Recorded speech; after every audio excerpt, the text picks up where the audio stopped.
तो reactions involving carbon free radical हम देख रहे थे।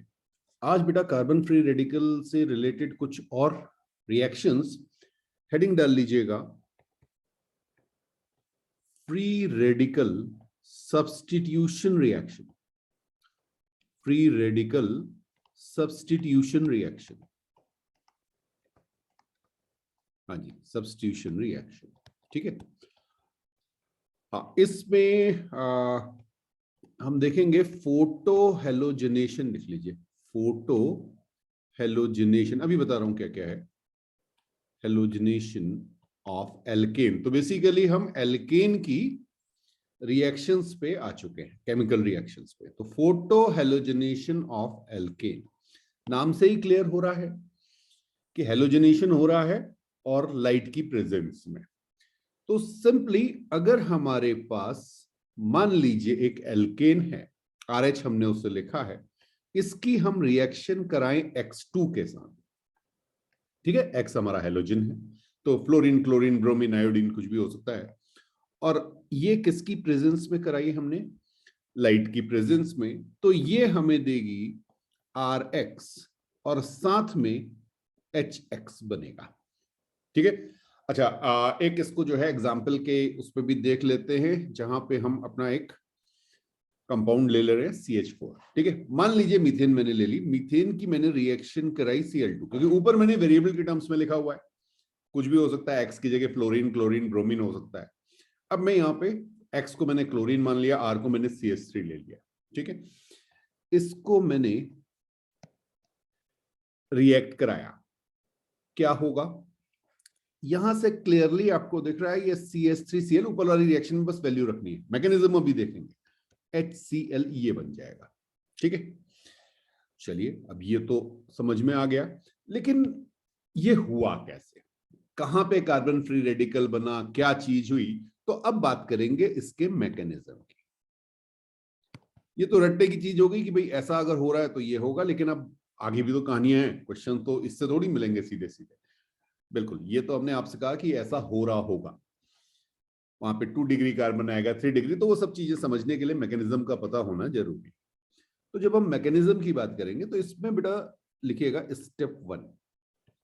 पहला स्टेप जो होता है, अगर आपको याद हो, जब हमने फ्री रेडिकल की शुरुआत की थी तो हमने आपसे कहा था फ्री रेडिकल जनरेशन, ठीक। तो फ्री रेडिकल जनरेशन में मैंने आपको बताया था कि X2 को अगर हम हीट दे दें या लाइट प्रोवाइड कर दें, तो यहां पर आप देखेंगे आपके पास Cl ये बॉन्ड बना हुआ है, Cl बॉन्ड, और इसमें एक एक इलेक्ट्रॉन आपके शेयर हुए, ठीक है। इसके अलावा और इलेक्ट्रॉन्स भी होंगे, ये लीजिए दिखा देते हैं आपको, ये लीजिए इस तरह से इलेक्ट्रॉन होंगे, बिल्कुल। अब आपने इसको लाइट दे दी या हीट कर दिया, तो ये आपको देगा होमोलिटिक बॉन्ड क्लीवेज, ऐसे करके यहां से ये ब्रेक हो जाएगा, और जब ये ब्रेक हो जाएगा तो दोनों क्लोरीन अपने अपने इलेक्ट्रॉन लेके सेपरेट हो जाएंगे, और आप कहेंगे भाई क्या मिल गया आपको? 2Cl dot.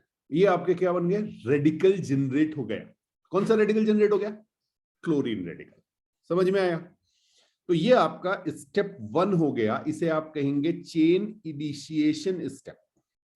आपकी चेन शुरू हो चुकी है, चेन इनिशिएशन। हाँ, चेन इनिशिएशन के लिए बस फर्स्ट स्टेप आपका हो गया चेन इनिशिएशन, ठीक है। बिल्कुल, आपका रेडिकल जनरेट हो गया है, यहां पे लिख लीजिए वी जनरेटेड रेडिकल। तो पहला स्टेप ये हो गया। अब स्टेप 2 देखिएगा। हाँ, स्टेप 2 आपके पास है क्या? CH3। तो CH3 को मैं सॉरी CH4 को जरा मैं H से लिख रहा हूं, CH3H इस फॉर्म में लिख रहा हूं, अभी बता रहा हूं क्यों, ठीक है। हाँ, अब इस पे किसका अटैक होगा? ये जो फ्री रेडिकल बना है, तो आपने कहा भाई प्लस Cl डॉट, ठीक। जब हमने आपको फ्री रेडिकल जनरेशन बताया था, तो ये भी तो कहा था presence of another free radical, ये भी तो जनरेट करता था, ठीक है। अब आपके पास क्योंकि फ्री रेडिकल है, तो ये एक फ्री रेडिकल और जनरेट करना चाहेगा। H बनाएगा या CH3 डॉट बनाएगा? दोनों बनेंगे, बिल्कुल सही बात है आपकी। दोनों H और CH3 अपने अपने इलेक्ट्रॉन लेके चले जाएंगे। तो एक्चुअल में क्या हुआ होगा देखिएगा, आपके पास एक H डॉट होगा, आपके पास एक CH3 डॉट होगा और आपके पास एक Cl डॉट होगा। ये बात समझ में आई? हाँ, ये बात सभी को क्लियर हो गई होगी। ओके, अब बात ये है कि भाई ये Cl डॉट रिएक्ट किसके साथ करेगा? जो अनस्टेबल होगा। अनस्टेबल कौन है? H डॉट अनस्टेबल है। क्यों अनस्टेबल है? उसका साइज छोटा है। साइज छोटा है तो इलेक्ट्रॉन डेंसिटी ज्यादा हो जाएगी। बिल्कुल बिल्कुल बिल्कुल। तो अब क्या होगा, यहां से आपके पास ये H डॉट और Cl डॉट मिलके इन्होंने बना दिया बेटा HCl। ठीक है, और आपके पास बचा क्या रह गया? CH3 dot. CH3 dot. कुछ बात समझ में आई? तो हुआ क्या, पहले स्टेप में आपका क्लोरीन रेडिकल जनरेट हुआ। क्लोरीन रेडिकल ने CH4 को दो पार्ट में ब्रेक किया। एक H प्लस रेडिकल आया, एक CH3 प्लस रेडिकल आया। H प्लस के साथ रिएक्ट कर गया। CH3 डॉट रेडिकल, मतलब CH3 रेडिकल आपके पास अब बचा हुआ है। ठीक है, अच्छा क्लोरीन और भी तो होगी, ऐसा थोड़ी कि क्लोरीन खत्म हो गई। तो चलिए क्लोरीन क्लोरीन पे अब कौन? CH3 डॉट, ये अटैक करे। ठीक है, क्या होगा? यहां पे होमोलिटिक बॉन्ड क्लीवेज। जब भी फ्री रेडिकल होगा तो वो और जनरेट करना चाहेगा। बहुत बढ़िया। अब क्या होगा? अब तो भाई दोनों में से किसी के साथ भी रिएक्शन करा दो, CH3Cl बन जाएगा और एक Cl डॉट बन जाएगा। कुछ बात समझ में आ रही है?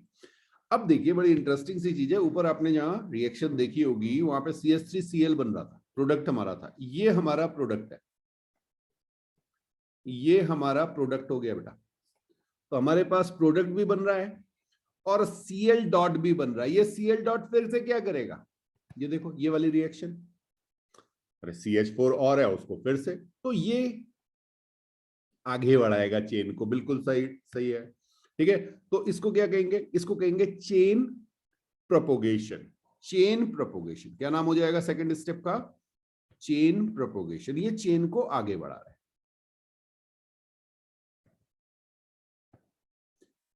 तो पहला था चेन इनिशिएट हुई, फिर प्रोपोगेट हुई।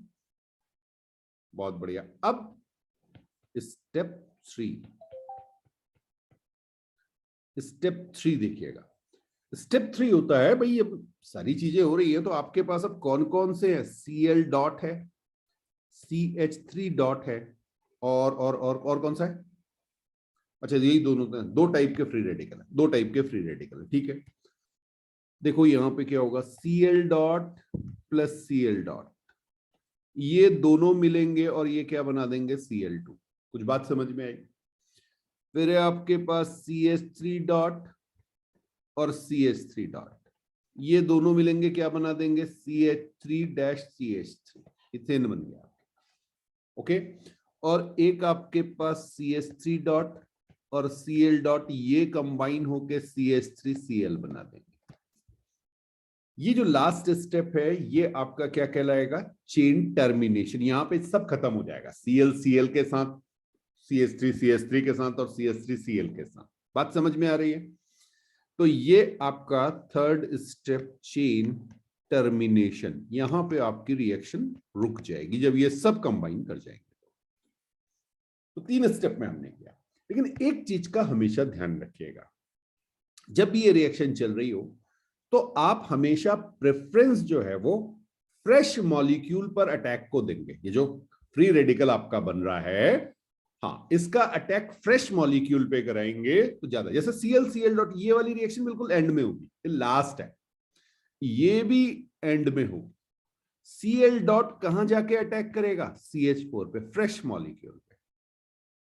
आया समझ में? जो बने हुए हैं उन पे सबसे लास्ट प्रेफरेंस होगी। तो आप यहां पे लिखना चाहें तो लिख लीजिए। ये हमेशा ही, हमेशा के लिए ध्यान रखिएगा। आगे भी रिएक्शंस आएंगी जहां पे मैं कई बार आपसे कहूंगा कि भाई ये बन गया, तो वहां पे ये ध्यान रखिएगा कि प्रेफरेंस आप हमेशा किसको देंगे? Fresh molecule. ठीक है,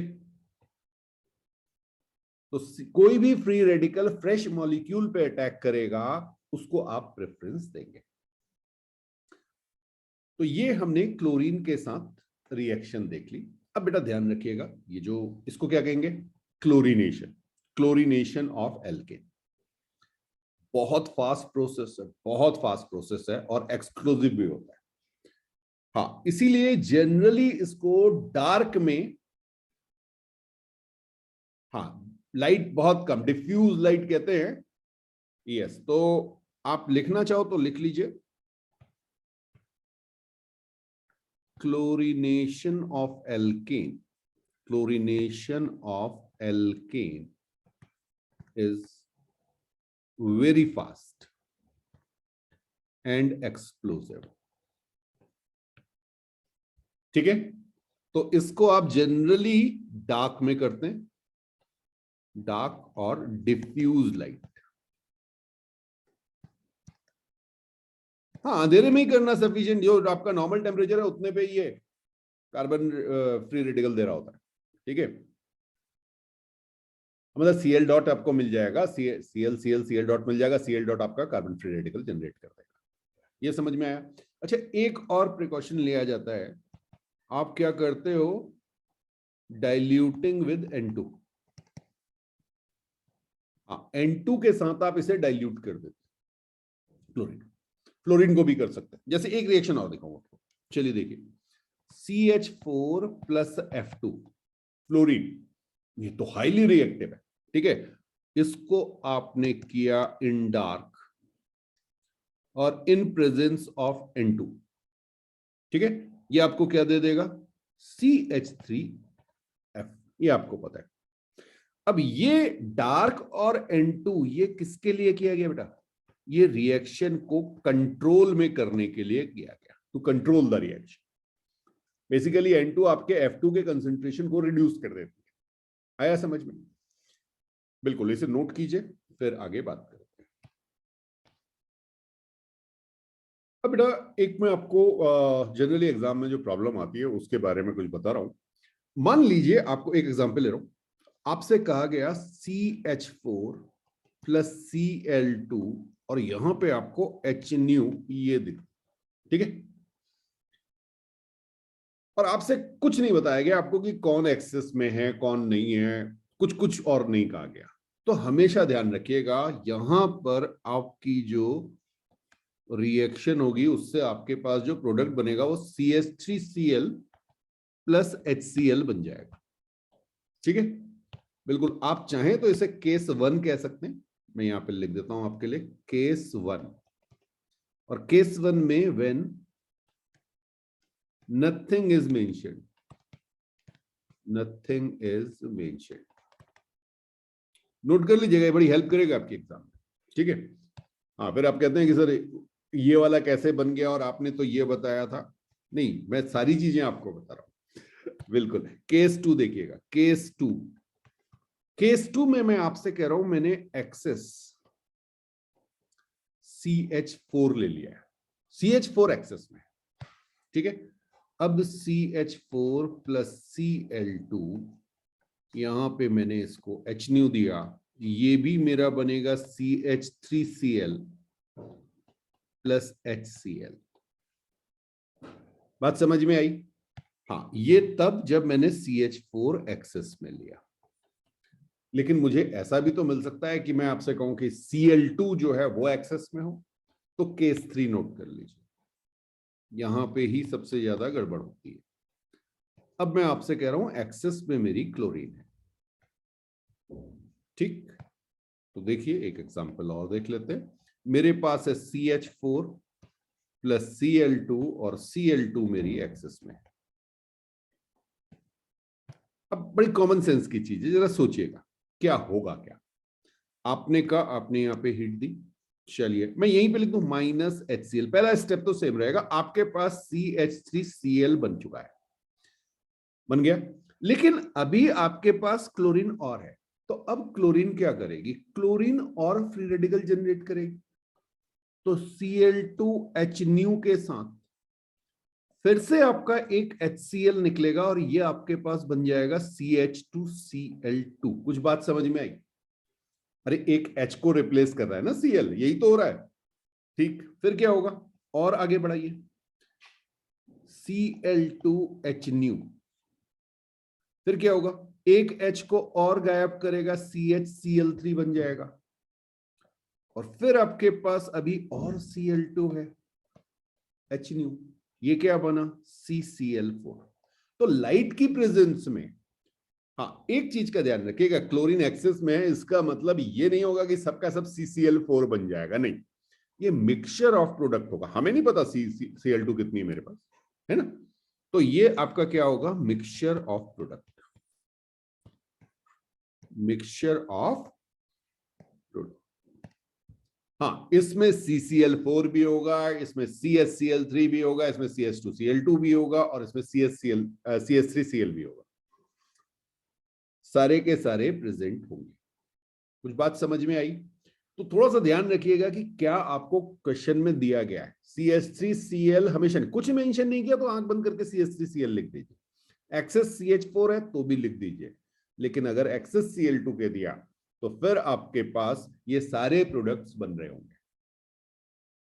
ओके, अब एक हमने अभी ऊपर एक रिएक्शन देखी थी, और वो रिएक्शन हमारी थी फ्लोरीन की। फ्लोरीन हमने कहा था हाईली रिएक्टिव है। अच्छा, लास्ट में जाएंगे तो आयोडीन आएगा। हाँ, आयोडीन आपको पता है ये लेस रिएक्टिव है। तो जब आयोडिनेशन ऑफ एल्कीन किया जाता है तो ये बहुत स्लो प्रोसेस होता है, और खाली स्लो ही नहीं, ये रिवर्सिबल प्रोसेस भी होता है। बिकॉज देखिए देखिए यहां पे क्या होगा, मान लीजिए मैंने आपसे कहा CH4 प्लस I2, ठीक है। अब ये मेरे पास CH3I देगा और साथ में HI बना रहा होगा। ओके, अब ये जो HI है ये बेटा आपका स्ट्रॉन्ग रिड्यूसिंग एजेंट है। ये क्या है? Strong reducing agent. और ये क्या करेगा? ये CH3I को वापस CH4 में कन्वर्ट कर देगा। तो आपकी जो रिएक्शन होती है ये रिवर्सिबल रिएक्शन बन जाती है। हाँ जी, ये वापस आपको CH4 बना के दे देगा HI, रिड्यूसिंग एजेंट है। तो जनरली अगर आपको आयोडिनेशन कराना है तो आप क्या करते हैं? देखिए बिल्कुल यही रिएक्शन है, CH4 प्लस I2। आप ये रिएक्शन कराते हैं HiO3 की प्रेजेंस में, HiO3 की प्रेजेंस में। बहुत ध्यान से समझना क्या होगा। देखो आपने कहा सर CH3I बना प्लस HI यहां पे बना।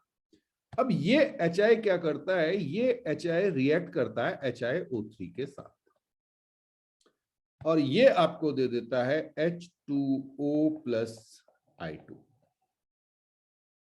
बात समझ में आई? तो हो क्या रहा है आपका? ये HiO3 के साथ रिएक्ट करके ये कम होने लगता है। जब ये कम होने लगेगा तो अब आपकी रिएक्शन बैकवर्ड ना जाके फॉरवर्ड डायरेक्शन में मूव करने लगेगी, और आपका CH3I प्रोड्यूस होने लगेगा। समझ में आ गया? तो no backward reaction due to presence of HiO3। तो ये ध्यान रखिएगा कि आयोडिनेशन कभी भी आपको कराना है तो आप HiO3 की प्रेजेंस में कराते हैं। नोट कीजिए, फिर आगे बात करते हैं। चलिए अब बात करते हैं, एक और इंपॉर्टेंट कॉन्सेप्ट है, लिखिएगा, chlorination and bromination. Chlorination and bromination of alkene. Chlorine और ब्रोमीन के साथ हम रिएक्शन कराएंगे। चलिए देखिए जरा क्या होगा। एक एल्केन में ले रहा हूं, एग्जाम्पल से शुरू कर रहा हूं। मान लीजिए मैंने लिया CH3CH2CH3, प्रोपेन ले लिया, ठीक है। प्रोपेन मैंने लिया हुआ है, और इस प्रोपेन की मैं रिएक्शन करा रहा हूं क्लोरीन के साथ, ठीक। और यहां पे मैंने लाइट की प्रेजेंस में, और दूसरी रिएक्शन में करा रहा हूं ब्रोमीन के साथ। ओके, अब देखिए बड़ी इंटरेस्टिंग सी चीज है कि आपके पास यहां पर 1 डिग्री कार्बन है, ये आपका 2 डिग्री कार्बन है। देख रहे हैं आपको दो टाइप के कार्बन है, प्रोपेन में 1 डिग्री कार्बन है और 2 डिग्री कार्बन है, दोनों कार्बन है। तो भाई आपका जो Cl डॉट है वो दोनों जगह रिएक्ट कर सकता है। ओके, तो आपके पास क्या क्या बन सकता है, पहले सारी पॉसिबिलिटीज की बात करेंगे। तो आपके पास एक ऑप्शन है CH3, CH2, CH2, Cl, एक तो ये बन जाए। हाँ, ये क्या हो गया आपका 1 डिग्री कार्बन पे अटैक हो गया, बिल्कुल सही बात है। फिर आपने कहा और क्या बन सकता है, CH3, CH, CH3 और Cl आपका यहां पे आ जाए। 1 क्लोरो और 2 क्लोरो दोनों बन सकते हैं। अच्छा, अब मैं यहाँ पे आपको इनका परसेंटेज भी बता दे रहा हूं। अगर मैंने टेम्परेचर जो है 25 डिग्री सी लिया हुआ है तो ये मेरा परसेंटेज जो है ये 45% और ये मेरा 55% होता है बेटा, अप्रोक्सीमेटली। हाँ, 45%। अब किसी बुक में 46 54 दिया हो सकता है भाई, उसकी 44 से 56 दिया हो सकता है, 1-2% इधर उधर हो सकता है, बट जनरली 45% 55% ये एक्सपेरिमेंटल रिजल्ट्स। ठीक, अच्छा, अब ब्रोमीन के साथ जब रिएक्शन हुआ तो भी यही बनेगा, आइसोमर्स बन रहे हैं बेसिकली आपके, पोजिशनल आइसोमर्स, बिल्कुल सही। तो यहां पे क्या बनेगा, अच्छा एक मिनट, इसको ब्लैक से ही लिखें, नहीं तो डिफरेंशिएट करना मुश्किल हो जाएगा। हाँ, CH3, CH2, CH2, Br, और यहां पे आपके पास बनेगा CH3, CH, Br, CH3, 1 degree and 2 degree यहां पे भी बनेगा। बट मजेदार बात क्या है कि ब्रोमीन के साथ ये आपका 3% और ये आपका 97%। कुछ बात समझ में आई? अब जैसे कोई आपसे पूछे कि मेजर कौन है, तो ध्यान रखना बेटा। हाँ, बिल्कुल सही बात है, ब्रोमीन वाले केस में तो क्लियरली आपको दिख रहा है कि 97% जो है वो मेजर। दूसरे वाले में कई लोग कह रहे होंगे कि 55% वाला मेजर होगा, बट बेटा 45% भी कम नहीं है ना, ये दोनों ही मेजर है। तो इस केस में आप दोनों को ही मेजर कहेंगे। वो बात आपकी सही है, जो सबसे ज्यादा होता है वो में, लेकिन अगर यार देखो यहां तो क्लियरली दिख रहा है 3% और 97%, तो मेजर कहोगे। अब 45 55 में, 46 54 में यहां पे डिफरेंस बहुत कम है, तो दोनों को ही मेजर कहा जाएगा। ठीक, अब क्वेश्चन ये उठता है कि भाई ऐसा हुआ क्यों। तो ध्यान रखिएगा, एक पॉइंट चाहे तो लिख लीजिए, जो आपका percentage of amount, percentage amount जो है आइसोमर्स का, ठीक है, वो डिपेंड करता है दो चीजों पे। एक तो आपको पता है स्टेबिलिटी ऑफ फ्री रेडिकल, भाई रिएक्शन होगी तो स्टेबिलिटी ऑफ फ्री रेडिकल पे ये डिपेंड करेगा, बिल्कुल सही बात है, इंटरमीडिएट जो बन रहा होगा आपका। दूसरी जो चीज है वो डिपेंड करता है कि आपके पास नंबर ऑफ हाइड्रोजन एटम कितने हैं, 1 डिग्री 2 डिग्री और 3 डिग्री हाइड्रोजन जो है ये कितने हैं। तो आप बिल्कुल इसको चाहें तो नोट कीजिए, लिखिएगा percentage of product depend on 2 factors. सबसे पहला हमने कहा, ये तो बार बार मैं आपको बोल चुका हूं कि स्टेबिलिटी ऑफ रेडिकल, भाई जो स्टेबल रेडिकल होगा, हाँ, जो जितना ज्यादा स्टेबल होगा उसके रिएक्शन के चांसेस उतने ज्यादा होंगे। तो इसको आप इंटरमीडिएट भी कह सकते हैं। चलिए, और सेकंड मैंने आपसे कहा, ये ध्यान रखने वाली चीज है, number of hydrogen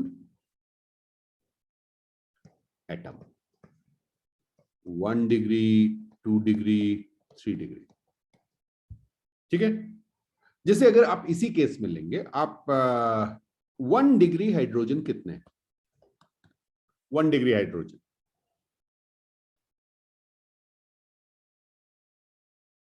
1 degree carbon के साथ जितने 6 हैं, बिल्कुल सही कहा आपने, 6 हैं।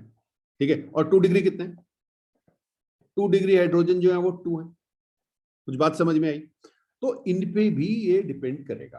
अब एक इसमें ना फॉर्मूला यूज में आता है, देखिएगा, इसको अगर आप समझ लेंगे तो आपके लिए काफी चीजें बड़ी आसान हो जाएंगी। ये मेजर निकालना और माइनर निकालना कैसे आप निकालते हैं।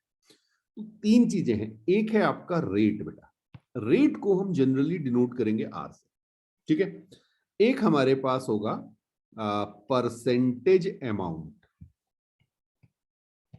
Of isomer, percentage amount of isomer, ठीक है। इसको हम percentage 1 degree, percentage 2 degree, percentage 3 degree लिख देंगे, ठीक। और तीसरी चीज हमारे पास होगी नंबर ऑफ हाइड्रोजन एटम। अब hydrogen atom 1 degree, 2 degree, 3 degree, इसको हम लिखेंगे n1 degree, n2 degree, n3 degree. ये n क्या है? ये n है number of hydrogen atom, 1 degree वाले, 2 डिग्री वाले, 3 डिग्री वाले, ठीक है। हाँ, अब जरा रूल समझिएगा। आपका जो रेट होता है R 1 डिग्री, ये प्रोपोर्शनल होता है, या ऐसे भी कह सकते हैं अमाउंट प्रोपोर्शनल होता है रेट और हाइड्रोजन के। तो इसको आप क्या लिखेंगे? Percentage amount divided by number of 1 degree, ठीक है। हाँ, इसी तरह से आप 2 डिग्री और 3 डिग्री के लिए भी लिख सकते हैं। तो यहां से अगर मैं आपसे कहूं कि मैं R1 degree by R2 degree अगर आपसे पूछ रहा हूं, तो ये किसके बराबर हो जाएगा? ये मेरा होगा percentage 1 degree divided by percentage 2 degree. बहुत ध्यान से समझना है इसको। n 2 degree divided by n 1 degree. कुछ बात समझ में आई? ये हाइड्रोजन n 2 डिग्री और ये number of 2 degree hydrogen, number of 1 degree hydrogen, ठीक है। ये रेट, अमाउंट और नंबर ऑफ हाइड्रोजन एटम की कहानी। अब जरा देखें, अगर मैं आपसे कहूं कि रेट 1 डिग्री और रेट 2 डिग्री क्या आएगा, हमारा जो ऊपर हमने क्वेश्चन किया उसको देखते हैं, ठीक। तो जो रेशियो हमें मिला है, जो परसेंटेज हमें मिला है, उसी को हम ले रहे हैं। 1 डिग्री हमारा कितना बना था? 1 डिग्री 45%, ओके, हमने यहाँ पे 45 ले लिया। 2 डिग्री हमारा 55 बना था, ओके। और 2 डिग्री हमारे पास 2 हाइड्रोजन थे, 1 डिग्री हमारे पास 6 हाइड्रोजन थे। ये बात समझ में आई? तो 1 डिग्री का रेट और 2 डिग्री का रेट हम इस तरह से निकाल सकते हैं। और ये रेट लेना बेटा, ठीक है। यहां से ये आपका 3 आ गया, 5 से ये 9 और 11 आ गया, ये 3/11 आ गया। R1 डिग्री और R2 डिग्री का रेट 3:11 है, 2 डिग्री का रेट ज्यादा है। ये बात समझ में आई? Okay okay. अच्छा, यहीं पे अगर मैं एक और एग्जांपल आपको दे दूं, थोड़ी सी आपकी प्रैक्टिस भी हो जाएगी और आप ये 1 डिग्री और 3 डिग्री का रेट भी हम निकाल लेंगे। जैसे मान लीजिए मैं एक ऐसा कंपाउंड लूं जिसमें 1 डिग्री और 3 डिग्री हो, तो हम 1 डिग्री और 3 डिग्री का रेशियो निकाल लेंगे। ओके, ये लीजिए CH3 CH3 CH3, ओके, ये लो, ठीक है। अब इसमें मेरे पास 3 डिग्री कार्बन भी है और 1 डिग्री कार्बन भी है। तो 3 डिग्री हाइड्रोजन भी होगा और 1 डिग्री हाइड्रोजन भी होगा, ठीक है। 3 डिग्री हाइड्रोजन कितना है? अब मैं हाइड्रोजन कर दे रहा हूं उसको, कार्बन की मुझे जरूरत नहीं है। कार्बन तो इसलिए कि हाइड्रोजन ढूंढने के लिए। 3 डिग्री हाइड्रोजन कितने हैं? 1। और 1 डिग्री हाइड्रोजन कितने हैं? 9। ये बात समझ में आ गई? चेक कर लो भाई, ये 1 डिग्री 1 डिग्री 1 डिग्री 9 है। 2 टाइप ऑफ कार्बन हमारे हो गए, 1 डिग्री और, चलिए दिखा देते हैं आपको। ये कौन है? ये 3 डिग्री है, ठीक। और येलो कलर से ये आपके 1 डिग्री कार्बन है, इनके साथ जो हाइड्रोजन अटैच है। चलिए, ये क्लियर हो गया। अब इस पे अगर मान लीजिए क्लोरीन की रिएक्शन करा रहा हूं, क्लोरीनेशन करा रहा हूं, chlorine in presence of light, तो मेरे पास क्या क्या बन सकता है? एक मैं बनाऊंगा CH3C, भाई यहां पे मेरे पास Cl लग जाए, CH3CH3। और दूसरा ये भी तो हो सकता है कि मेरे पास CH3CH, यहां पे CH2Cl, किसी पे भी एक पे लगा दो, सब एक ही है ना, 2 आइसोमर्स बनेंगे। बिल्कुल सही बात आपकी। अब बेटा इस पे जो रेशियो आता है ये आपका 33.3% और 66.6%। 7% ले लेते हैं, ओके। हाँ, 1/3 और 2/3 है, ऐसे समझ लीजिए ना, बिल्कुल। अब यहां से अगर मैं उसी फॉर्मूले को लगाऊं, rate of 1 degree by rate of 3 degree, तो क्या हो जाएगा? Percentage amount of 1 degree, 1 degree कितना है? ये 1 डिग्री है, 66.7 बाय 33.3 इंटू 1/9, ये आ रहा है क्या? चेक करो, 1 डिग्री हाइड्रोजन नीचे आएगा ना, बिल्कुल सही बात है। अब इसको आप इसको अप्रोक्सीमेट कर लेते हैं, 2 कर लेते हैं, ठीक। तो यहां से मेरे पास R3 degree is equal to 9/2 times R1 degree, ये रेशियो आया, ओके। तो मैं यहां से आपसे कह सकता हूं कि क्लोरीनेशन के लिए, फॉर क्लोरीनेशन जो हमारा R3 डिग्री है, R2 डिग्री और R1 डिग्री, इनका जो रेशियो होगा वो क्या होना चाहिए? हाँ, 9/2 इज टू, वो कितना आया था? 11/3, चेक करो, 11/3 इज टू 1, ये आना चाहिए।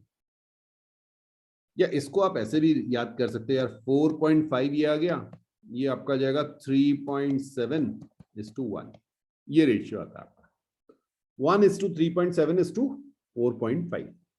बात समझ में आई? ये किसके लिए है? क्लोरीनेशन के लिए।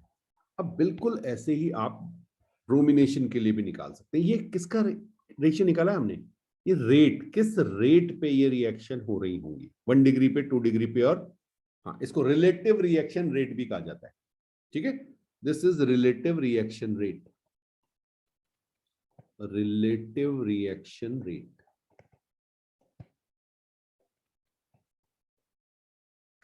हाँ देखिए, रेट मतलब कौन सी चीज किस स्पीड में बन रही हो, लेकिन ये जरूरी नहीं कि वो अगर स्पीड में बन रही है तो वो ज्यादा भी बने। अब भाई किसी को बड़ी जल्दी से खाना खाने की आदत है और दूसरा बंदा है उसको ज्यादा खाने, खाता तो धीमे है लेकिन ज्यादा खाता है भाई, एक की कैपेसिटी 2 रोटी की है, दूसरे की 10 रोटी की है। बात समझ में आ रही है? तो ये डिपेंड करेगा कि प्रोडक्ट का बनना और रेट का, दोनों अलग अलग चीजें। ये नहीं कि रेट अगर जिसका ज्यादा है वो ज्यादा बनेगा, ऐसा कोई जरूरी नहीं। बिल्कुल। अब अगर मैं आपसे बात करूं फॉर ब्रोमिनेशन, अब मैं पूरी रिएक्शन आपको नहीं निकाल रहा हूं, सीधे सीधे आपको ये वैल्यूज बता दे रहा हूं। R3 degree, R2 degree, R1 degree, यहां पे अगर आप रेशियो निकालते हैं तो ये रेशियो बेटा आपका आता है 1600:80:1। आप देख रहे हैं कितना फर्क आ गया, ठीक है।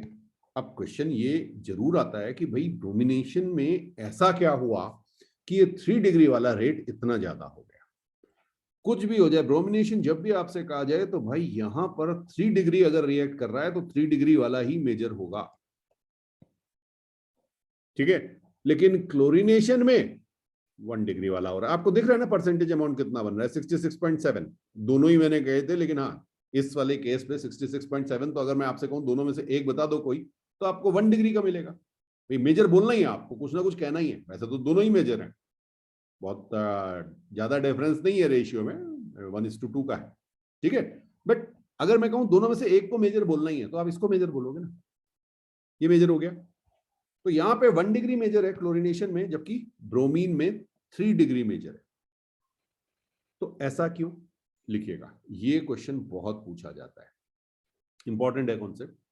बेटा देखिए, ब्रोमीन जो है वो क्लोरीन से स्लो रिएक्ट करेगा, ठीक है, स्लोअर प्रोसेस होगी, और स्लोअर प्रोसेस जो होती है वो मोर सेलेक्टिव होती है। जरा समझना इस चीज को, पहले इसको लिख लो, इंपॉर्टेंट है। Slower process is more selective, और स्लोअर कौन सी है? ब्रोमिनेशन, ठीक है। तो ब्रोमिनेशन जो है, bromination is more selective. Selective process. Chlorination क्या है? Highly reactive. Chlorine highly reactive है, ठीक। तो वो क्या चाहेगा? मैं फटाक से रिएक्ट करूं। कैसी जगह रिएक्ट करेगा? जहां हिंड्रेंस नहीं होगी। 1 डिग्री पे जाके अटैक कर रहा होगा, 1 डिग्री पे जाके अटैक करेगा तो ज्यादा बनाएगा। तो मेजर कौन बनेगा? 1 डिग्री वाला, क्लोरीनेशन के केस में हिंड्रेंस को अवॉइड करेगा, ठीक है। ब्रोमिनेशन क्या करेगा? स्टेबिलिटी इक्वल टू देगा। सेलेक्टिव है यार, रुकेगा आराम से, धीमे धीमे हो रहा है, उसको कोई जल्दीबाजी नहीं है, तो वो आराम से वेट करेगा, ठीक है। तो सेलेक्टिव का मतलब क्या है? 3 डिग्री पर ज्यादा अटैक होगा, देन 2 डिग्री, देन 1 डिग्री। तो आप लिख सकते हैं selective means attack on 3 degree is more than 2 degree, then 1 degree, ठीक है। तो ब्रोमिनेशन हमेशा, ये बढ़िया क्वेश्चन बनते हैं बेटा इस पे, बहुत सिंपल से, क्योंकि दोनों चीजें वैसे लगता है कि क्लोरीन और ब्रोमीन की रिएक्शन एक सी होनी चाहिए। अगर वहां ऐसा बन रहा है 1 डिग्री मेजर है तो यहां पे क्यों नहीं है? तो ये रीजन है। तो इनको बार बार आपको रिपीट करना है, और अगर ये समझ में ना आए तो फिर से पूछें। बहुत जरूरी है बेटा आपको ये बताना मुझे कि सर ये क्लियर नहीं हो रहा है, ठीक है। नोट कीजिए। नेक्स्ट हेडिंग डालिएगा बेटा, ये है आपकी allylic and benzylic. Allylic and benzylic substitution.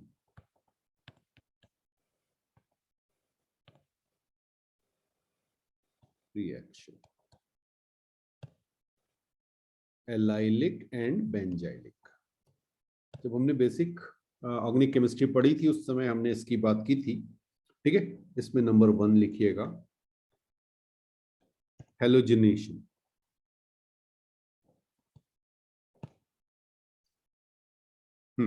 तो पहले हम बात करते हैं ये एलाइल की, ठीक, तभी तो एलाइलिक समझ में आएगा। तो एलाइल क्या था?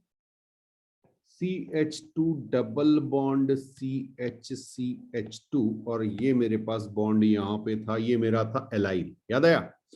और बेंजाइल हमने किसे कहा था? बेंजाइल हमारे पास ये रिंग था, और इसमें यहां पे CH2 लगा था, ये हमारे पास बेंजाइल था, ठीक। अब बेटा समझना, इस चीज को बड़े ध्यान से समझना। अगर मान लीजिए मेरे पास प्रोपीन है, CH2 डबल बॉन्ड CH3, ठीक, ये क्या है? प्रोपीन। तो प्रोपीन में मेरे पास एक डबल बॉन्ड है, और डबल बॉन्ड से लगा हुआ जो कार्बन होता है, तो डबल बॉन्ड के बाद वाला कौन सा कार्बन? ये वाला carbon. Any carbon attached with double bond carbon in alkene is known as allylic carbon. लिख लीजिए चाहे तो। हाँ जी, कार्बन अटैच्ड टू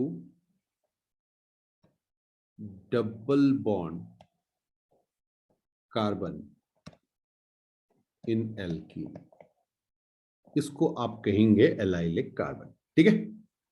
अच्छा, और अगर इसी तरह से आप देखें, हमारे पास मान लीजिए टोलुइन है। टोलुइन याद है? ये टोलुइन थी, ठीक। हाँ जी।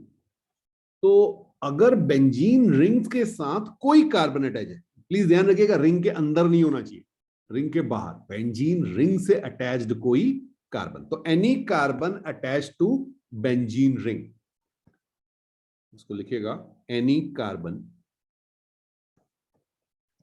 Attached to benzene ring,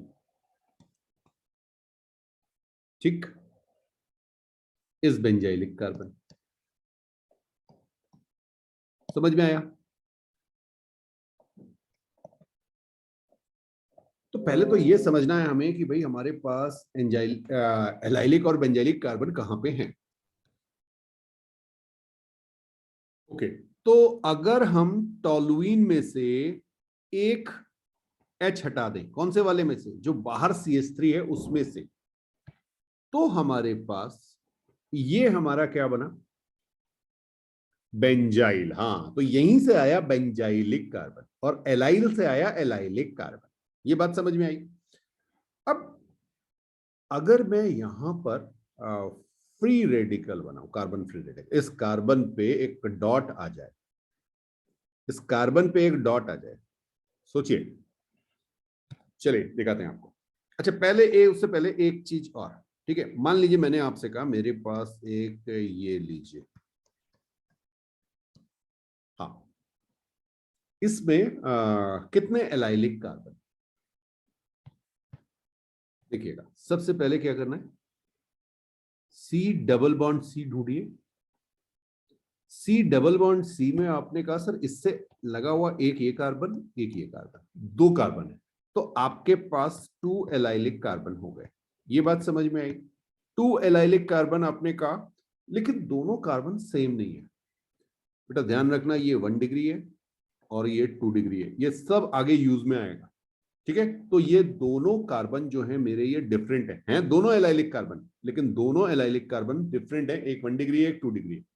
stability पे फर्क आएगा, बिल्कुल सही। अब देखिएगा, और आगे बात करें, इसको भी क्यों छोड़ें,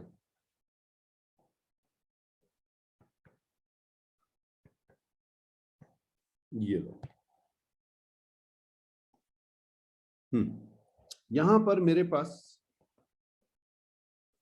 ये बेंजेलिक कार्बन है, ठीक है।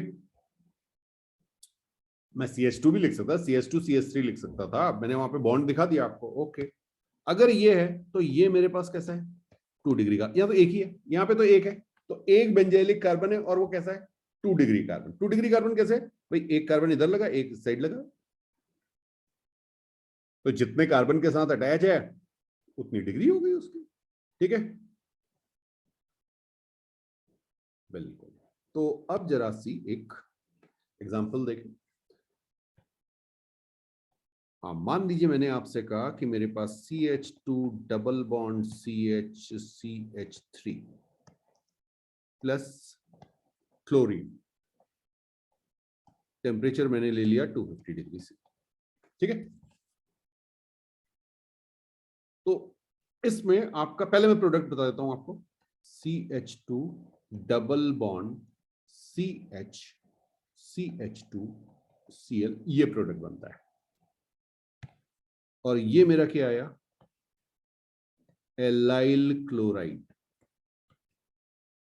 अब क्वेश्चन ये है कि भाई ये Cl मेरा यहीं पे क्यों लगा और किसी जगह क्यों नहीं लगा, तो ये बात कहां से समझ में आएगी, ये मैकेनिज्म से समझ में आएगी, ठीक। तो अब बात कर रहे हैं मैकेनिज्म की, जरा मैकेनिज्म समझते हैं इसका। मान लीजिए आपके पास Cl2 है और आपने इसको टेम्परेचर दे दिया, हीट दे दी 250 डिग्री सेंटीग्रेड, मतलब भाई अच्छी खासी हीट दे दी यार आपने। तो ये किस में कन्वर्ट हो गया, 2Cl डॉट में, इसने फ्री रेडिकल बना दिया। स्टेप कौन सा, इनिशिएशन हो गया, चेन इनिशिएशन हो गया, ठीक है। अब ये Cl डॉट क्या करेगा, ये Cl dot CH2 double bond CH3 propene पे अटैक करेगा और एक फ्री रेडिकल है तो फ्री रेडिकल बनाएगा। Presence of free radical generates another free radical, ठीक है। अब भाई जब ये बनाएगा तो पॉसिबिलिटी क्या क्या है, पॉसिबिलिटी क्या क्या है जरा सोचो भाई। एक पॉसिबिलिटी आपके पास है CH2 डबल बॉन्ड CH, यहां पे CH2 और आपके पास ये फ्री रेडिकल बने, एक ये पॉसिबिलिटी है, ठीक है। हाँ, साथ में क्या अलग हो जाएगा, प्लस HCl, और इसके साथ हम, ये समझ में आया नहीं है, एक HCl डॉट खा जाएगा और एक नया फ्री रेडिकल बना दे। यही तो मैकेनिज्म चल रही थी पीछे, यही तो देखा था हमने। चलिए ओके, ये तो हमारी पॉसिबिलिटी नंबर 1। और क्या पॉसिबिलिटी हो सकती है, और भी तो बन सकता है कुछ। बिल्कुल, आपने कहा अभी सारी पॉसिबिलिटी की बात करें, मेजर माइनर की बात नहीं करें, अभी हम सोच रहे हैं कि क्या क्या हो सकता है, ठीक। अब हमने कहा CH2 डबल बॉन्ड, भाई H यहां से निकल जाए, यहां पे CH3 रहे, प्लस HCl और यहां डॉट आ जाए सेकेंड वाले कार्बन पे, ये भी पॉसिबिलिटी बिल्कुल सही। थर्ड और क्या हो सकता है भाई, लेफ्ट साइड वाला जो कार्बन है कहां पे, ये CH double bond CH3 plus HCl और डॉट आपका कहां पे आ गया, इस जगह पे। H कहां से निकला इस पे डिपेंड करेगा। अच्छा, अब आपके पास ये 3 पॉसिबिलिटी जो हैं, इनमें सबसे ज्यादा स्टेबिलिटी किसकी होगी, रेजोनेंस, ये सब जीओसी में पढ़ चुके हैं। रेजोनेंस हो रहा है किस केस में, फर्स्ट केस में, और ये कौन सा है, एलाइलिक का। ये है ब्यूटी एलाइलिक और बेंजाइलिक की। वहां पे जब फ्री रेडिकल जनरेट होगा तो वो जो इलेक्ट्रॉन है वो रेजोनेंस में आ जाएगा बेटा, ठीक है, तो स्टेबिलिटी बढ़ा देगा। तो ये मोस्ट स्टेबल आप चाहें तो उसको लिख लीजिए, मोस्ट स्टेबल इज एलाइलिक। हाँ जी, एलाइलिक पे डॉट आना सबसे ज्यादा स्टेबल होगा। तो भाई आपका मेजर क्या बनेगा, अब तो कुछ सोचना ही नहीं। आपने कहा sir CH2 double bond CH2Cl, ये मेरा प्रोडक्ट बनेगा मेजर। कैसे बनेगा समझ में आया, चलो वो स्टेप भी दिखा देते हैं, क्योंकि मैकेनिज्म की बात कर रहे हैं भाई। तो CH2 डबल बॉन्ड CH2, यहां पे आपके पास था डॉट, ठीक है, ओके, प्लस आपके पास कौन आया,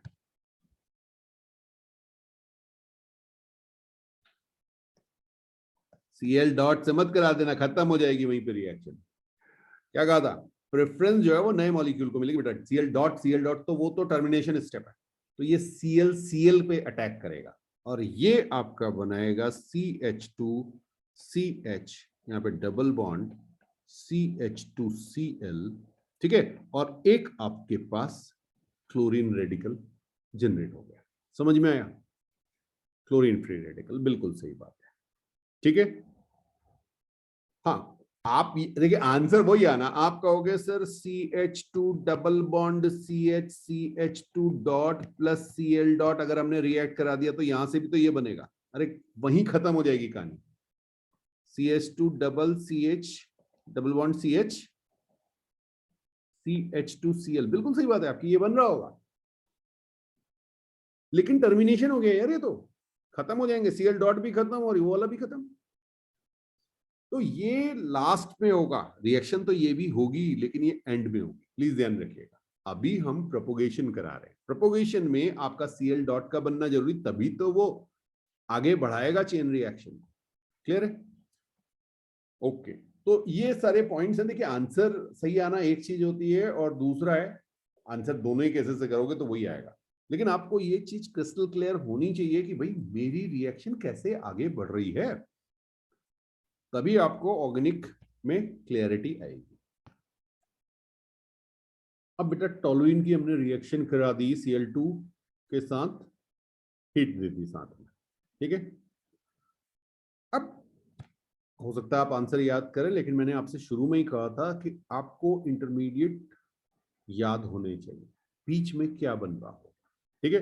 तो आपको ये अगर क्लियर है कि यहां पे मेरे पास ये वाला सबसे ज्यादा स्टेबल होगा, ये कौन सा है, बेंजाइलिक कार्बन पे फ्री रेडिकल, ठीक है, तो ये मेरा सबसे ज्यादा स्टेबल होगा, इसलिए मेरा फर्दर जो प्रोडक्ट बनेगा वो क्या बन जाएगा, यहां पे मैं ओके CH2Cl ऐसे लिख दूं, तो ये मेरा मेजर प्रोडक्ट है। बात समझ में आई,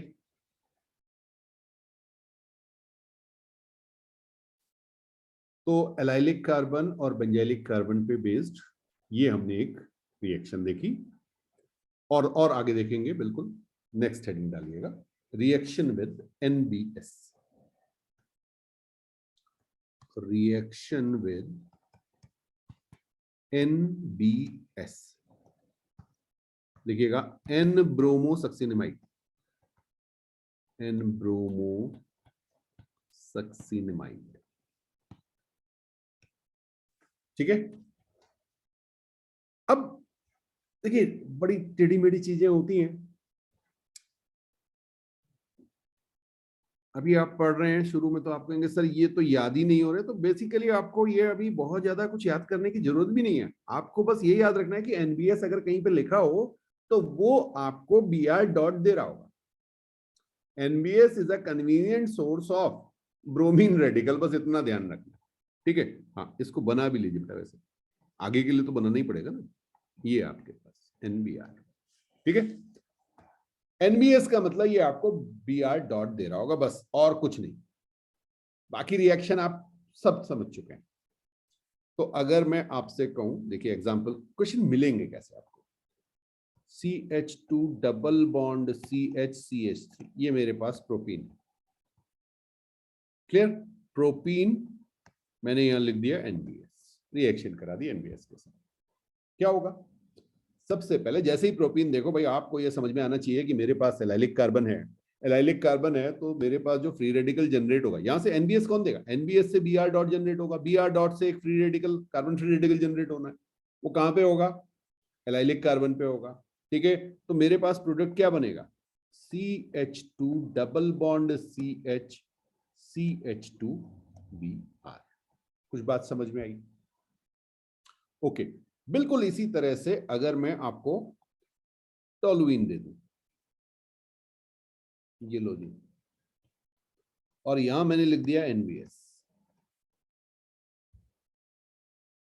कुछ नहीं करना है, बस यहां पे आपको ये ध्यान देना है कि कहां पे वो फ्री रेडिकल स्टेबल होगा, बस वहां पे बी आर लगा दो। ठीक है, तो एनबीएस का मतलब क्या हो गया कि ये आपको बी आर डॉट प्रोवाइड कर रहा है।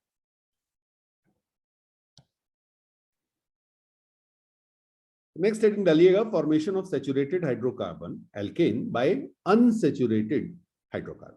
ठीक है, तो सपोज हमारे पास एल्काइन है। ओके, अब अगर मैं इसमें H2 ऐड कर दूं, अब ये क्लास 10 से हमें ये सब चीजें पता हैं, तो ये क्या बन जाएगा बेटा, CH डबल बॉन्ड CH। ठीक है, हाँ अब यहां पर ये ध्यान रखना कि जब भी एल्कीन से एल्काइन से एल्कीन बनेगा तो ये आपका डबल बॉन्ड आ रहा है, ये आपका डबल बॉन्ड आ रहा है, तो आपके पास सिस भी होगा और ट्रांस, दोनों ही पॉसिबिलिटी होंगी, ये ध्यान रखिए। ठीक है, अच्छा इसके बाद फिर मैंने इसमें H2 ऐड कर दिया, अब क्या होगा, अब ये मेरा एल्केन बन जाएगा। कुछ बात समझ में आई? ये मेरा बन गया CH single bond, CH2 single bond CH2, यहां पे जब ये सिंगल बॉन्ड चल रहा है। ठीक है, तो ये मेरा एल्केन बन गया। अब इस प्रोसेस को हम कैसे कैसे कर सकते हैं, तो सीधे सीधे एल्कीन और एल्काइन दोनों से ही हम एल्केन बना सकते हैं। एल्काइन से जब हम एल्केन बना रहे हैं तो हम रिएक्शन को एल्कीन पे भी रोक सकते हैं, और हो सकता है हम आगे बढ़ने। समझ में आ रहा है कुछ? हाँ, तो वो कंट्रोलिंग कैसे है वो भी हमें सीखना है, कि अगर हम एल्कीन बनाना चाहते हैं एल्काइन से तो कैसे करेंगे। ठीक है, तो इस पे नंबर 1 हेडिंग डालिएगा, कैटालिटिक हाइड्रोजनेशन। कैटालिटिक हाइड्रोजनेशन, ठीक है। अच्छा, इसे कुछ बुक ना डायरेक्ट हाइड्रोजनेशन भी लिखती है, डायरेक्ट हाइड्रोजनेशन।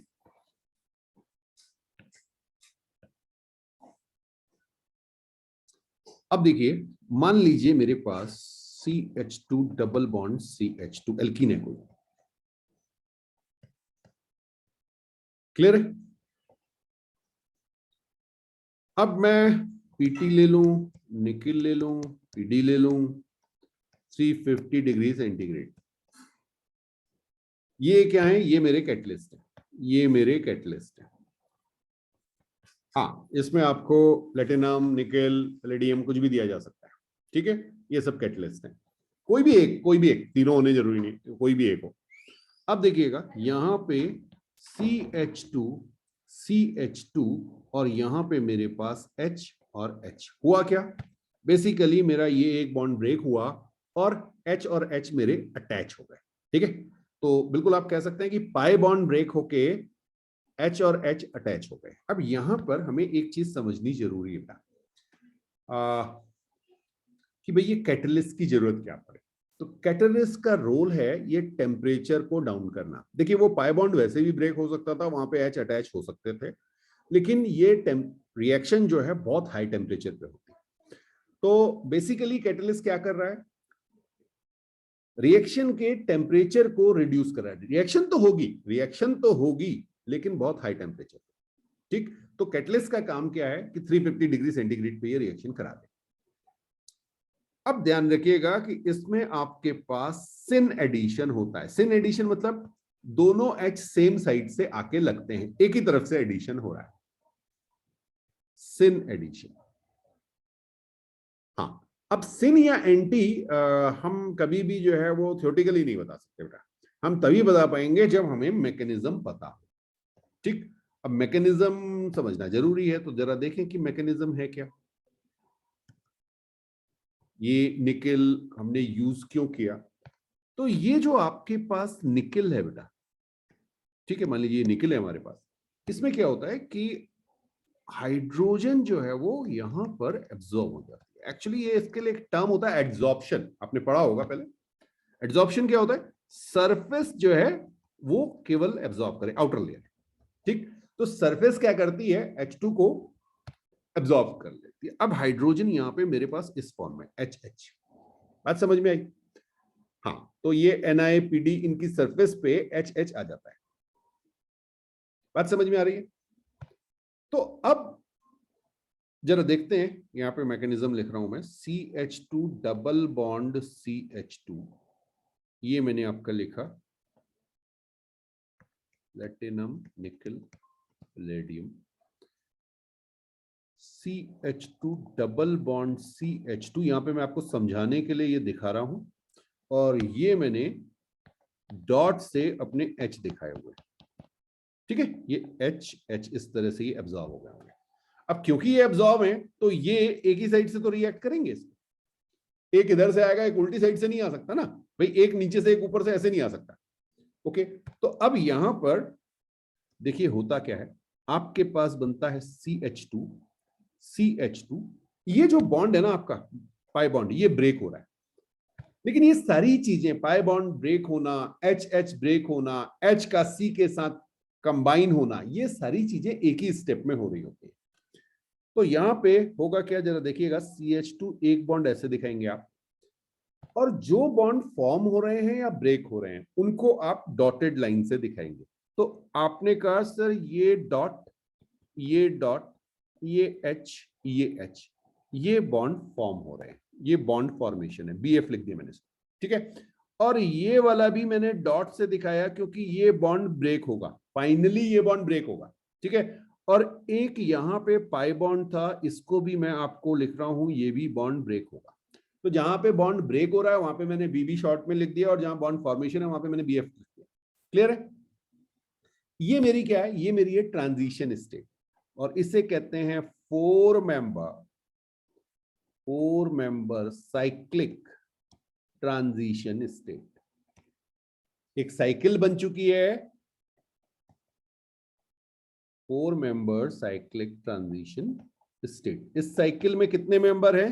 4 मेंबर है, 2 कार्बन है, 2 हाइड्रोजन। ये बात समझ में आई? नहीं, वो H2 थोड़ी इसके साथ है, वो तो बाहर है ना। ये H2 की कोई कहानी थोड़ी है। रिएक्शन किसके साथ हो रही है? कार्बन के साथ। ठीक, ओके। अब क्या हुआ? भाई ये मेरे पास CH2 और ये इधर H और ये इधर H, ये मेरी ट्रांजिशन स्टेट से फाइनल स्टेट आ गई। ठीक है, तो एक चीज का ध्यान रखिएगा, ये जो पाई बॉन्ड का ब्रेकिंग है, HH बॉन्ड की, HH सिग्मा बॉन्ड जो है, हाँ मैं आपको दिखा दूंगा ब्लू कलर से, ये ब्लू कलर से मैं आपको दिखा रहा हूं, ये दोनों बॉन्ड की ब्रेकिंग है। या ग्रीन कलर से जो मैं आपको दिखा रहा हूं, ये 2 बॉन्ड की फॉर्मेशन है। ये सारी की सारी सिंगल स्टेप में हो रही है। और जब भी सिंगल स्टेप में होगी तो आप ट्रांजिशन स्टेट दिखाएंगे। आया समझ में? बिल्कुल, तो इसे नोट कीजिए, ये आपका मैकेनिज्म है। प्लीज ध्यान रखिएगा, बस है क्या कि सिन एडिशन, कई बार इसको पूछ लेते हैं। सिन एडिशन मतलब एक ही साइड से दोनों एच लगेंगे। देखिए आपको क्वेश्चन मिलेंगे कैसे इस पे। मान लीजिए एक एग्जांपल मैं आपसे कहूं, मैंने आपसे कहा CH3CH double bond CH2 plus H2, और यहाँ पे मैंने आपको लिख दिया PD और ये डेल्टा, या निकल भी लिख सकता था मैं, ठीक है। हाँ, अब आपसे कहा गया कि भाई प्रोडक्ट बता दो, तो आपका प्रोडक्ट बड़ा सीधा सीधा है, CH3 CH2 CH3, खत्म, कुछ और सोचना ही नहीं।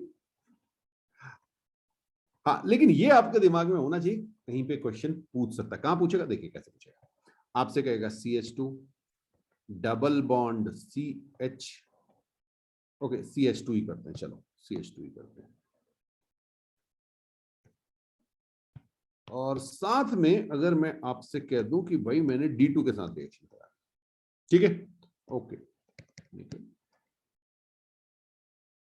अब CH2 CH2 D, दोनों एक ही साइड, बात समझ में आ रही है? दोनों एक ही साइड। इंटरमीडिएट क्या है? Transition state. ट्रांजिशन स्टेट समझ में आई? ट्रांजिशन स्टेट क्या बनेगी?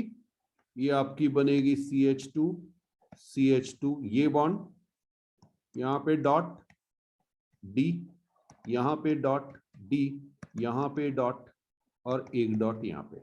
आपको ये क्लियर होना चाहिए, ये वाला मेरा बॉन्ड ब्रेक हो रहा है, ये बॉन्ड मेरा ब्रेक हो रहा है, ये बॉन्ड फॉर्मेशन है, और ये बॉन्ड फॉर्मेशन है। तो कुछ बन रहा होगा, कुछ टूट रहा होगा, ठीक है, बिल्कुल, इसे नोट कीजिए। अच्छा, एक एग्जांपल और देखिए, मान लीजिए मैं आपसे कहूं CH3C ट्रिपल बॉन्ड CCH3, आपकी मेरे पास एल्काइन, ठीक है, और मैंने आपको रिएक्शन दे दी H2 डेल्टा, क्या बनेगा? कुछ और नहीं कहा मैंने, तो आप कहेंगे भाई कुछ नहीं सर, इसमें तो बड़ा आसान है, जो पाई बॉन्ड है वहां पे CH, पहले एल्कीन बनेगा फिर एल्केन बनेगा, तो फाइनली आप क्या बना देंगे? CH2 CH2 CH3, ये आप बना देंगे, ये आपका ब्यूटेन बन गया बेटा। समझ में आया? तो H2PD हीट कहीं आपको दिख जाए, H2 निकल हीट आपको दिख जाए, तो कुछ नहीं करना, आपको डबल बॉन्ड और ट्रिपल बॉन्ड को गायब कर देना, वहां पे H लगा देना। हाँ, लेकिन मैंने आपसे कहा था एल्काइन अगर है तो आप बीच में भी रोक सकते हैं, आप बीच में भी रोक सकते हैं, तो वो आपको याद रखनी है, ठीक। लिखिएगा लिंडलार्स कैटलिस्ट, लिंडलार्स कैटलिस्ट, ठीक। अब यहां पे क्या है, देखिए CH3C ट्रिपल बॉन्ड CCH3, वो कहां से आ गया? हाँ, CCH3 बन गया, ठीक है, ओके। इसकी अगर मैं रिएक्शन कराऊं H2 के साथ इन प्रेजेंस ऑफ PD, साथ में मैं BaSO4 ऐड कर, ये जो मेरा है, ये मेरा कहलाता है लिंडलार्स कैटलिस्ट, ठीक है। BaSO4 के एडिशन करने पे मेरी रिएक्शन एल्कीन पर ही रुक जाएगी और ये आगे नहीं बढ़ेगी। ये कहां रुकेगी? CH3C डबल बॉन्ड CH3, ठीक। मैंने सीधे लिख तो दिया, लेकिन ध्यान रखना बेटा, इसका बहुत ध्यान से समझना। यहां पे आपके पास SP हाइब्रिडाइजेशन, एंगल आपका 180 डिग्री होगा, ठीक है। लीनियर स्ट्रक्चर है, लीनियर स्ट्रक्चर है, बात समझ में आ रही है? हाँ, और यहां पे आपके पास sp2, एंगल कितना हो गया? 120 डिग्री। लिखने को तो लिख दिया था, लेकिन ध्यान रखना बेटा, पाई बॉन्ड आ गया है, सिस और ट्रांस की कहानी हो जाएगी, ठीक। अब यहां पर एक चीज नोट कर लो बहुत ध्यान से। अगर बेटा आपका डबल बॉन्ड कॉर्नर पे बन रहा है, बिल्कुल कॉर्नर पे, हाँ ठीक है, किसी एंड पे, दोनों दो कॉर्नर हैं तो दोनों एंड पे अगर कहीं पे बन रहा है, किसी भी एक एंड पे अगर डबल बॉन्ड बन रहा है तो कोई चिंता करने की जरूरत नहीं, सिस ट्रांस की कहानी नहीं फंसेगी।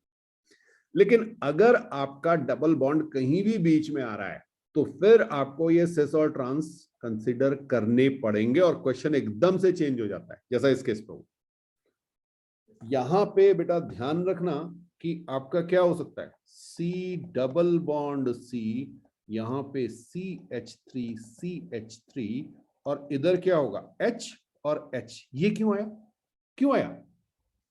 सिन एडिशन कहा था, सिन एडिशन कहा था, H अलग दूसरी तरफ से नहीं लग सकते। समझ में आ रहा है? तो चेक करना पड़ेगा आपको, और आप यहां पे क्या कहेंगे, क्या बनेगा, cis two butene, cis two butene. ठीक है, सिस ट्रांस आपको चेक करना पड़ेगा अगर आपका डबल बॉन्ड बीच में आ रहा है तो। बट इस केस में सिस ही बनेगा। क्यों बनेगा? क्योंकि दोनों H एक ही साइड से जा रहे हैं। बात समझ में आ रही है? हाँ, ऐसा नहीं होगा कि एक H इधर से जाएगा एक उधर से जाएगा, बट जहां पे भी आप रिएक्शन कराओगे आपको ये चीज समझ में आनी चाहिए कि कौन सा बॉन्ड मेरा ब्रेक हो रहा है। अब यहां पे आप देखेंगे तो क्या हुआ था भाई, ये बॉन्ड आपका ब्रेक हुआ, दिख रहा है, एक पाई बॉन्ड आपका ब्रेक हो रहा है, दो पाई बॉन्ड है उसमें से एक पाई बॉन्ड ब्रेक हो रहा है। एक पाई बॉन्ड ब्रेक होगा तो आपके H लगने कहां से, दोनों एक साइड से, मान लीजिए डाउनवर्ड लग रहे हैं तो इधर से H लगा, इधर से H लगा, तो CH3 किधर जाएगा, ये CH3 घूम के ऊपर ही जाने ना, तो ये वाला स्ट्रक्चर आएगा। या अगर आप ऊपर से मान रहे हो, दोनों H ऊपर से कहीं से भी आ सकते हैं यार, सेम साइड से आने, है ना। हाँ, आप कह सकते हो बैक साइड से आ रहे हैं तो CH3 फ्रंट साइड पे आएंगे। बिल्कुल बिल्कुल। तो यहां पे आपका क्या बनेगा, सिस टू ब्यूटी। कुछ बात समझ में आई? नोट कीजिए। अब देखिए, आपको एक कंपाउंड दिया हुआ है, अब आपको क्वेश्चन कैसे मिलेंगे। वो आपसे कहेगा भाई हमने रिएक्शन करा दी H2, ठीक है, और हीट भी कर दो भाई।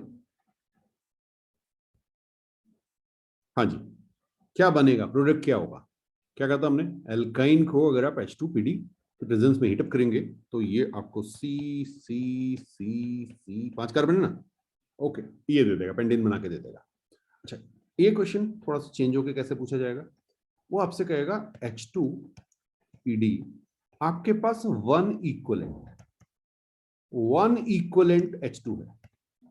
वन इक्वलेंट का मतलब केवल एक बॉन्ड को ही, हाँ जी, केवल एक पाई बॉन्ड को एलिमिनेट करेगा तो क्या हो जाएगा, यहां पे आपके पास C डबल बॉन्ड C ऐसे बन जाएगा। ठीक है, और यहीं पे अगर मैं आपके लिए लिख दूं H2PD और यहां पे BaSO4 ऐसे लिख दिया, अब क्या होगा, अब भी आपके पास सेकेंड वाला ही आंसर आएगा।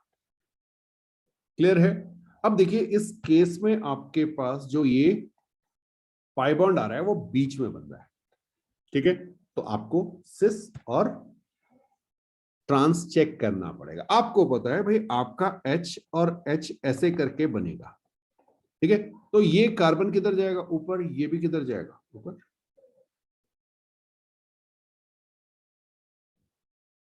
कुछ बात समझ में आ रही है? बस इतना सा ध्यान रखना। ठीक है,